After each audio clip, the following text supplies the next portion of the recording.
before we start this video, guys, let me know in the comments below if you like coconut. Oh my gosh, what is that?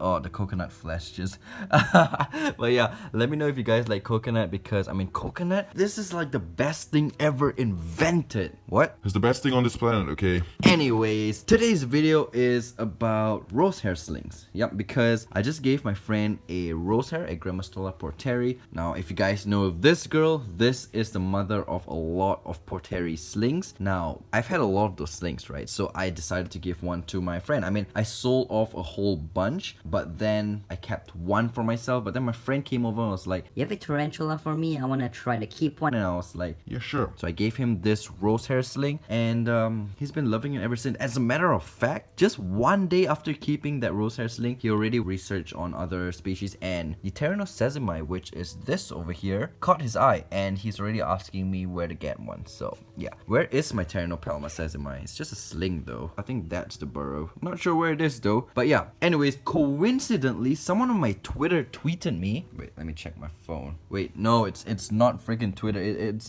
YouTube. Okay, wait. First of all, sorry for the fingerprints, but this guy, which is Date Snakes, he mentioned. Wait, what? Date SNXKEX. Dude, is that supposed to be snakes? Because I thought it was snakes. Wait, what? So this is what he said. "Hey exotic, just got a Grammostola rosea sling." Dude, wait, coincident? I don't know. Wait, is this you? Is this my friend? I don't know. If it is, dude, what are you even doing?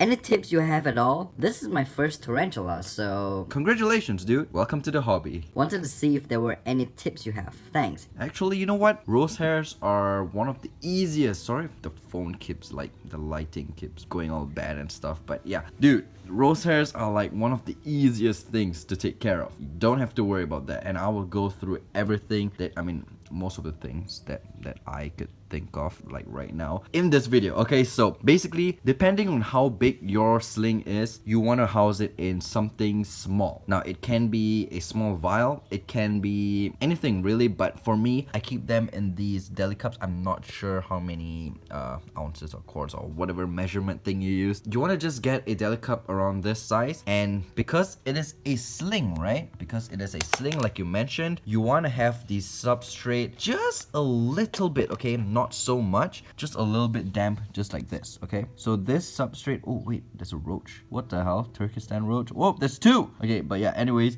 you want the substrate to be like rather damp. You see, like when I rub it against my finger, it is kind of like, you do leave a little bit of liquid. Okay, that sounds really weird, but you don't want to like have it drenched, like the substrate drenched to a point where you squeeze and water drips out, okay? No, and you don't even want it to be like damp, okay? You just want it, what am I even saying? Like, you want it damp, but you don't want it damp. It's like, you just want it really slightly damp, because rose hairs, they do enjoy bone dry substrate. But for slings, don't give them bone dry substrate, because they can dehydrate really quickly. So basically, what you want to do is get like substrate, something like this. Now, what I have over here is a mixture of coconut fiber, a compost mix, which consists of like soil, river sand, charcoal, and burnt soil, I think. Yeah, but if you want to use plain straight up coconut fiber, that works. And also, if you want, it's not necessary, you can put these dried leaves, although these are not dried, but I mean, they are drying out. I just plucked these fern leaves from my pond. I have like a lot there, so I just put it in for the slings, and they seem to be enjoying it because they can burrow underneath. You don't have to put a height for slings, by the way. They will burrow. And speaking of that, you want to give them a decent amount of substrate, just like this. I think this is about 3 inches of substrate. I mean, depending on how big your sling is. Now, rose hairs, as they grow bigger, they will stop burrowing. They tend to stop burrowing, at least, just like my female. So yeah, she's always out in the open. She doesn't even go into her hide. But yeah, for slings, rose hair slings, they also don't really burrow. But I mean, if you can give them the opportunity to, like, there's the option, that's good as well. Now, I've got some voice notes from my friend on WhatsApp. I will play it for you guys, and I will answer those questions like right now. Okay, so here's the first voice note. The tea is not eaten yet.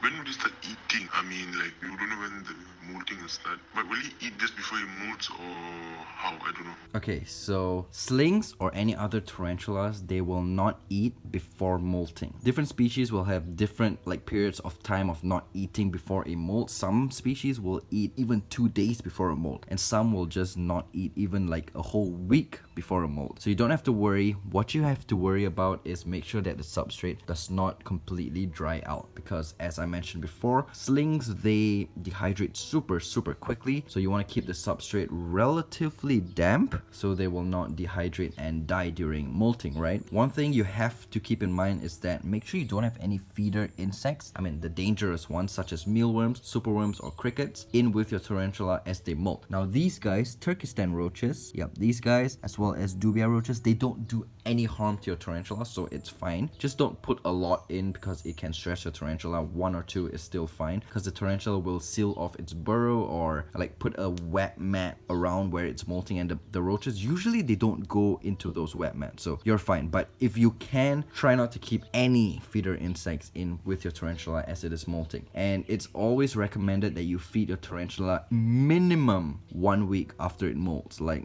don't feed it before a week after it molts, because it needs to harden up its exoskeleton as well as its fangs. The last thing you want to do is for a tarantula to break its fangs when it's trying to eat the food, because after they molt, their fangs will turn white, and that just means it is still super soft and you don't want to mess with them. Once it is black, it's fully black, that means the fangs are back to being solid and able to catch their food. Okay, he also asked me, will the roach inside be a factor for it to delay molting? No dude, yeah, I already answered you, but I mean, this is for dead snake, I guess. No, it will not affect the molting. The tarantula will still molt regardless, but the thing is, the reason why you don't want to leave feeder insects in is because it risks the tarantula at being eaten by the feeder insects, because feeder insects such as crickets, superworms, mealworms, they couldn't care less about what is in the enclosure. If there is something for them to eat, they will eat. And after a tarantula molts, they are super soft, so that is the exact thing those animals will go for, because that's when the tarantula is at its most vulnerable stage, and you don't want to, like, yeah, you get what I mean, right? So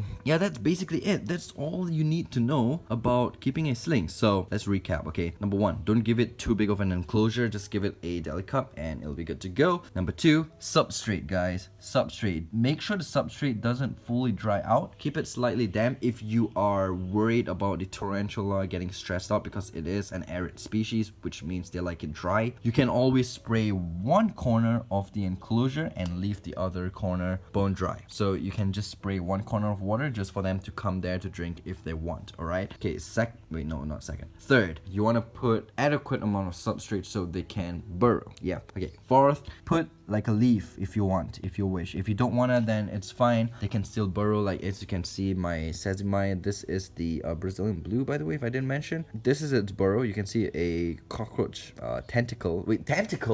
antenna. Yeah, the cockroach antenna down there, and the tarantula should be somewhere. Oh, there it is. It's right there. You can see the butt. Yeah, but it's not really clear. So yeah, it burrows into the hole over there, so you don't have to worry if you don't want to put leaves. But I put leaves because it makes the enclosure look a little bit nicer. Some green in there. Green always makes the enclosure look nicer. And then fifth, don't leave feeder insects unless if you have like small Turkestan roaches. Don't worry about that, but if you can, take them out because it'll be safer for the tea. It's always better to be safe than sorry, right? Yeah, exactly. So what else? That's pretty much it. There's nothing else. Feed your sling once a week. Don't overfeed it, and yeah, that's it. That's all the tips that I have. Oh yeah, and of course, don't keep them in a hot place or an extremely cold place. Yeah, that's it. Room temperature, very good. Don't use any heating source on them. Don't use heat mats, don't use heat lights, don't use heat whatever. Just keep them at room temperature. If your room is super cold, just put an overall room heater on and you'll be good to go. Yeah, so that is pretty much it for this video, I guess. There's nothing else to say about slings. I mean, at least rosehair slings, because they're like super easy to keep. So yeah, I'll see you guys in the next video. Sorry this video is a bit random and not very well made. It's just to answer some questions questions that my friend asked because he just got his first sling, as well as for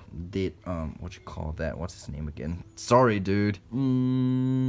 Did SNXKEX. Yeah, that, because he is new to the hobby as well. So that's awesome. Welcome to the hobby once again, both of you guys. Hope you guys enjoyed the hobby.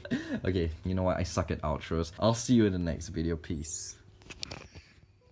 Oh yeah, if you guys don't know, I did purposely feed my rose hair just for this video so you guys can see how she grabbed the dubia. And well, I just want to check on how the dubia is. Check that out. The dubia is completely gone. I mean, not gone, I mean like gone as in it's not alive anymore. Tarantula pierced through it with its fangs, and well, that's the end. Now let's go check on the white knee because I did feed her as well just for this video. So this girl over here is one of my very good eaters as well. If you guys want one that is very, I don't know, if you guys want a species that will always eat for you no matter what, I mean, of course before molt they will stop, but I mean for the most part they will always eat and give you good takedowns. Look for the not rose hair, oh my gosh, yeah, I know this video is about rose hair. Look for the white knee tarantula, also known as the Acanthoscurria geniculata.